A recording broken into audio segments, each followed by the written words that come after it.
Good morning, friends. Students, today our chapter is Parallel and Meridian, second chapter of Geography, and also the second chapter of class 5th. Student, हम आज आपको class 5th की second chapter जिसका नाम parallel and meridian है उसको discuss करेंगे और उसके बारे में जानकारी लेंगे। दोस्तों, आपने अर्थ के बारे में अक्सर सुना होगा, लोगों से डिस्कस किया होगा या फिर जानकारी ली होगी कि हमारी अर्थ एक स्फीयर शेप में है। बचपन से ही हम ऐसा सुनते आ रहे हैं कि अर्थ हमारे सोलर सिस्टम का एक यूनिक हिस्सा है। तो ऐसे ही सभी जियोलॉजिस्ट ने बहुत साल पहले अर्थ के ऊपर बहुत सारे रिसर्च किए। अलग अलग साइंटिस्ट ने, अलग अलग वैज्ञानिकों ने अपने तर्क, माध्यम और विचारों के आधार पर रिसर्च की, अध्ययन किया और उन अध्ययन के आधार पर एक निष्कर्ष निकाला। सबसे पहला जो निष्कर्ष है वो हमारे सामने ये आया कि हमारी जो अर्थ है वह एक स्फीयर शेप में है। स्फीयर मतलब वह एक गोल आकार में है, लेकिन उसकी जो बीच की जो साइड है वो चपटी है थोड़ी। आपने अपने घरों में संतरे को देखा होगा। संतरा एक ऑरेंज एक फ्रूट होता है जो गोल तो होता है लेकिन बीच में चपटा होता है। यानी ऐसा हम कह सकते हैं कि जो अर्थ का जो पार्ट होता है एक साइड में उभरा हुआ होता है बीच में।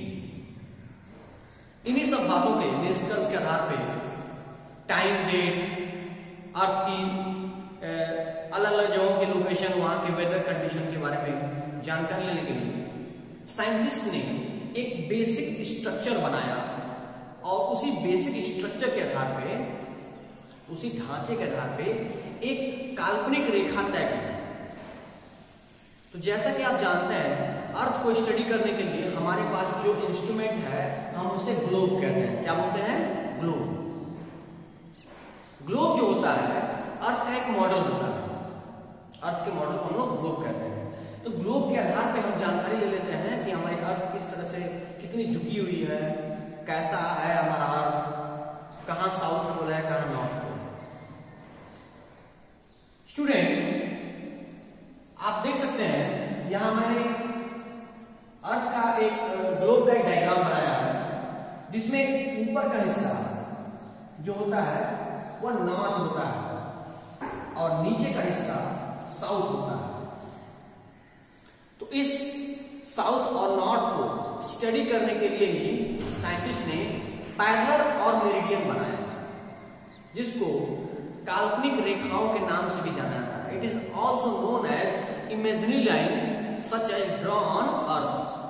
हालांकि अर्थ पे ऐसी कोई लाइन नहीं ड्रॉ की गई है, लेकिन एक काल्पनिक रेखा बताई गई है कि एक ये रेखा, ऐसी लाइन हमारी अर्थ पे है। हमने एज्यूम किया ऐसा है। तो सबसे ऊपर आप देख रहे होंगे ग्लोब में सबसे ऊपर पार्ट जो है नॉर्थ पोल बोलते हैं उसको, और नीचे वाले को साउथ पोल। उत्तरी ध्रुव, दक्षिणी ध्रुव। इसकी काउंटिंग के लिए साइंटिस्ट ने इसको 90 डिग्री का नाम दिया है। 90 डिग्री नॉर्थ पोल और नीचे वाले को 90 डिग्री साउथ पोल।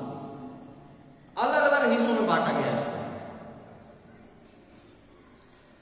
तो ऐसे में दो तरह की, मेनली मुख्यतः दो तरह की इमेजिनरी लाइन ड्रॉ होती है। एक होता है लॉन्गिट्यूड और दूसरा होता है लैटिट्यूड।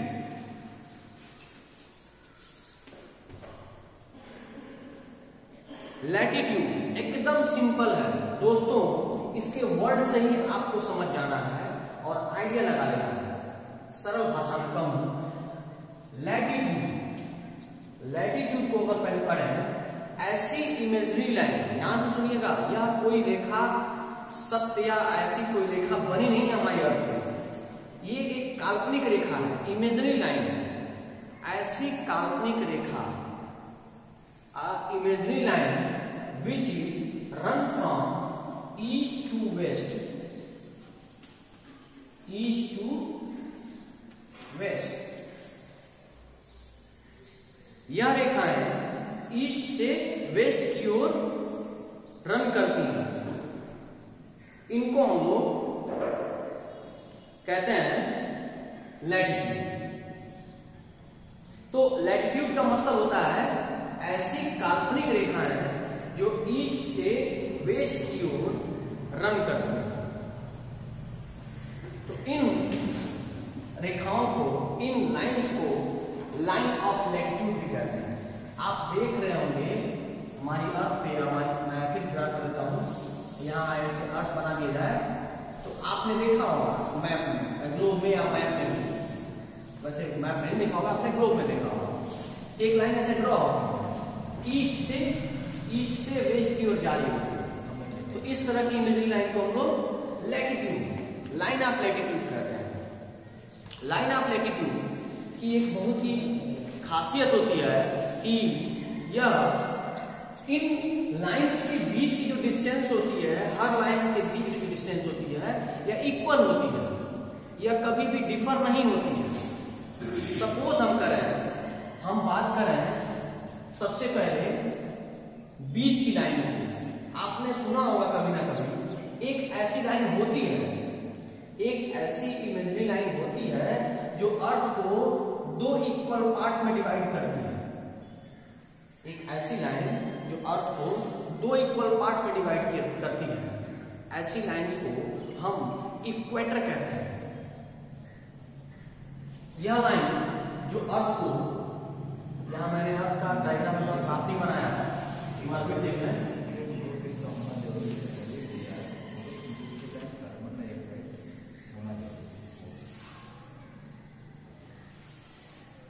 मैंने यह ड्रॉ कर दिया इक्वेटर को।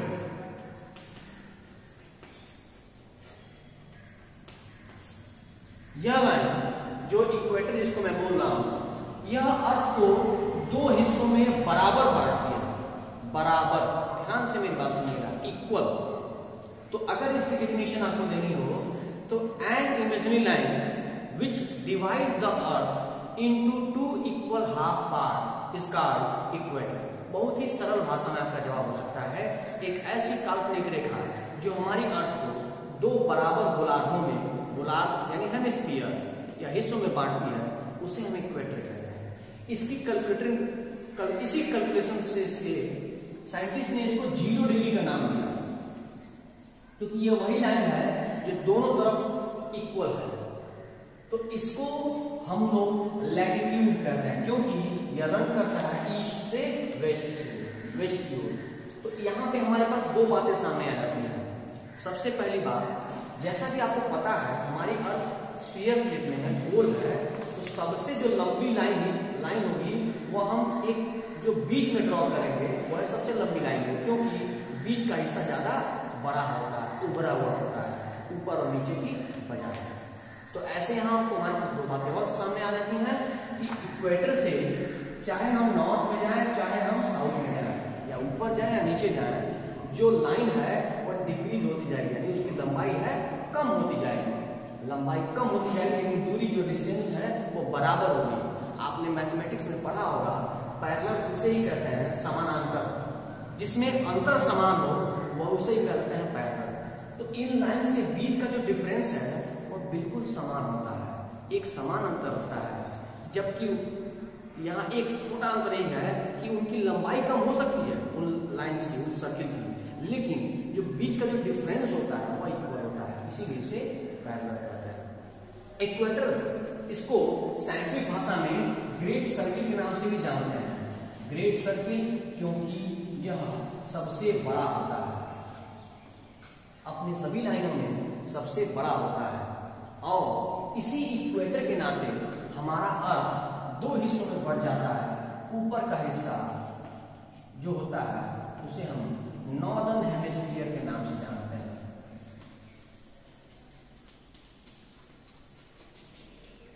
और नीचे वाले हिस्से को सदर्न हेमिस्फीयर।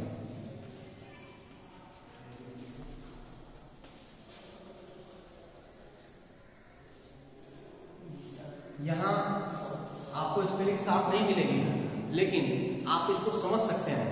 ये वाले हिस्से को हम नॉर्दर्न हेमिस्फीयर या उत्तरी गोलार्ध, इक्वेटर के ऊपर वाले हिस्से को जहां नॉर्थ पोल है, और नीचे वाले हिस्से को जहां साउथ पोल है, उसे दक्षिणी गोलार्ध या फिर सदर्न हेमिस्फीयर कहते हैं। इस तरीके से इक्वेटर की वजह से हमारी अर्थ दो इक्वल पार्ट्स में डिवाइड हो जाती है।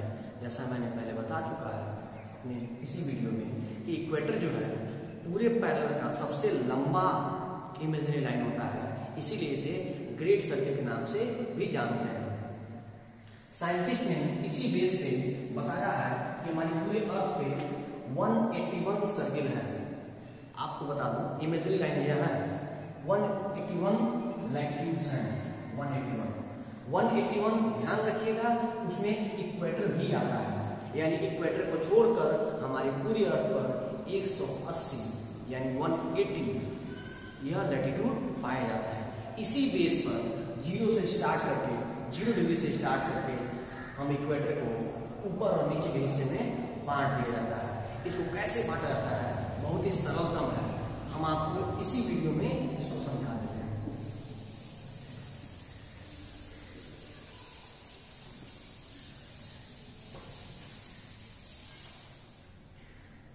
जैसा कि मैंने आपको बताया कि हमारी अर्थ गोल है, ऊपर का हिस्सा नॉर्थ और नीचे का हिस्सा साउथ। ये थोड़ा सा आप नहीं बना होगा, आपको मैं बस समझाने के लिए बता। ये मैंने बोला इक्वेटर, जिसको हम 0 डिग्री कहते हैं, और इस नॉर्थ को हम कहते हैं नॉर्थ 90 और इसको 90s। अब एकदम सरल भाषा है फ्रेंड्स, आप इसको यही याद कर सकते हैं। अगर आपसे कोई पूछे कितने लैटिट्यूड पैरेलल्स होते हैं, कितने लैटिट्यूड की संख्या होती है, तो आपको याद करने की जरूरत नहीं है। हमारे पास यह जानकारी है, ऊपर है 90, नीचे है 90 और 90 को ऐड कर दिया जाए तो 180 ही होता है। हमारे पास 180 यह हो गए, और जैसा कि मैंने बताया इक्वेटर को छोड़कर इक्वेटर काउंटिंग नहीं की गई। इक्वेटर क्या होता है, कॉमन होता है, तो इक्वेटर को ऐड कर देंगे तो 181 सर्किल हो जाएंगे। यानी जैसे इधर होता है सेम उधर भी नीचे भी वैसा होता है, यानी सभी लाइन सभी सर्किल की काउंटिंग सेम एज वेल होती है। तो मैंने बताया कि इसकी स्टार्टिंग 0 डिग्री से करते हैं। इसमें कुछ इंपॉर्टेंट कुछ ऐसे सर्किल हैं जो आपको जानकारी, और एक बात और, सभी पैरेलल का जो इंटरवल होता है, यानी जो पैरेलल होते हैं इनका जो इंटरवल होता है वह 1 डिग्री का ही होता है। 1 डिग्री का इंटरवल होता है, यानी 1 डिग्री के बाद एक पैरेलल होता है, दूसरे डिग्री के बाद एक पैरेलल होता है, यानी यहाँ से लेकर 90, यहाँ से लेकर 90। इसीलिए मैंने बताया आपको कि इधर भी 90, इधर भी 90, 180 और प्लस इक्वेटर 181। और इक्वेटर जो होता है सबसे लंबा इमेजिनरी लाइन होता है, इसे ग्रेट सर्किल के नाम से भी जानते हैं। इसमें कुछ इंपॉर्टेंट सर्किल के बारे में जानकारी लेते हैं। जैसे बात करें हम लोग ट्रॉपिक ऑफ कैंसर की। ट्रॉपिक ऑफ कैंसर मैंने इसलिए भी बात किया क्योंकि आपको पता है हमारे देश भारतवर्ष से जो लाइन गुजरती है उसका ही नाम ट्रॉपिक ऑफ कैंसर है। ये ट्रॉपिक ऑफ कैंसर बहुत इंपॉर्टेंट लाइन है। और ट्रॉपिक ऑफ कैंसर का जो कैरी आउट उसकी जो नंबरिंग होती है वो होती है 23.5 डिग्री नॉर्थ। इस हिसाब से आपको ये जानकारी हो गई कि हमारे अर्थ पर जो डिग्री काउंट होती है, हम या फिर जो लाइन हमारे अर्थ से, हमारे इंडिया से, भारत से होकर गुजरती है, उसका जो काउंटिंग है 23.5 अंश है। यानी ट्रॉपिक ऑफ कैंसर का जो काउंटिंग है वो 23.5 अंश है, 23.5 डिग्री नॉर्थ। एक बात और जानकारी हो गई कि हम जो भारत जो है हम लोग इक्वेटर के ऊपर वाले हिस्से में है, यानी हम लोग उत्तरी गोलार्ध में। यदि आपसे एक प्रश्न पूछा जाए कि आप पर अर्थ पे किस हिस्से में रहते हैं तो आप बता सकते हैं कि हम उत्तरी गोलार्ध या नॉर्थन हेमिस्फीयर में रहते हैं, क्योंकि हमारा जो ट्रॉपिक ऑफ कैंसर है वो 23.5 नॉर्थ है। तो ट्रॉपिक ऑफ कैंसर बहुत इंपॉर्टेंट लाइन है, इससे हमारे वहाँ डेट लाइन का भी निर्धारण होता है। एक छोटा सा बीच में तो पॉइंट आ गया तो वो भी बता देता हूँ आपको तो पता ही है, ये जो इमेजिनरी लाइन है इसका एक हिस्सा हमारे उत्तर प्रदेश के इसकी जो सेंटर बनाया गया है मिर्जापुर के पास, इसका बनाया गया है जहाँ से इसे काउंटिंग की जाती है। और दूसरा होता है ट्रॉपिक ऑफ कैप्रिकॉर्न।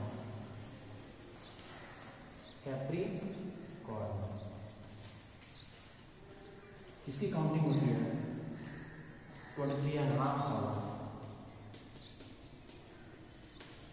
यह सेम ऐसी होती है, यह यहाँ होता है, ये यहाँ यानी 23.5 यहाँ होता है, 23.5 यहाँ होता है कैप्रिकॉर्न। यानी यह जो इमेजिनरी लाइन होती है यह सदर्न हेमिस्फीयर में यानी दक्षिणी गोलार्ध में होती है। ठीक उसी तरीके से अगला जो होता है इंपॉर्टेंट लाइन वह है आर्कटिक सर्किल, उसके बाद अंटार्कटिक सर्किल।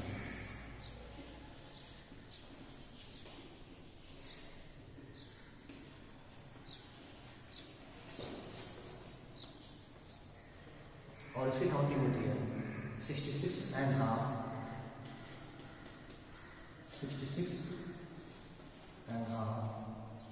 अंटार्कटिक की होती है साउथ और आर्कटिक की होती है नॉर्थ। यानी आर्कटिक होता है यहाँ पे, अंटार्कटिक होता है यहाँ पे। यानी ये हमारे पास कुछ इंपॉर्टेंट सर्किल हमको जानकारी मिला कि ये लाइन सर्किल है जिसे काउंटिंग ऐसे से होती है। तो इस वीडियो के माध्यम से आज आपको मैंने बता दिया कि सर्किल कैसे होते हैं, उनकी काउंटिंग कैसे होती है, उनकी संख्या कितनी होती है और इनका इंपॉर्टेंस क्या है। आपको पता होना चाहिए कि अर्थ का जो है बीच का पार्ट उभरा होता है, तो सन की जो लाइट डायरेक्ट होती है वो इस हिस्से पर ज्यादा पड़ती है। इसी वजह से इक्वेटर के आसपास का जो एरिया होता है, क्षेत्र होता है, वो ज्यादा गर्म होता है। उन देशों में ज्यादा गर्मी पड़ती है और इक्वेटर से हम जितनी दूर जा रहे हैं गर्मी कम होती जाती है और ठंडी बढ़ती जाती है, और इक्वेटर से जितने पास आ जाते हैं गर्मी बढ़ती जाती है, ठंडी कम होती जाती है। इस वीडियो में आपके लिए इतना ही। इस चैप्टर के एक टॉपिक जो मेरिडियन एंड लॉन्गिट्यूड है उसको अगले वीडियो में हम लोग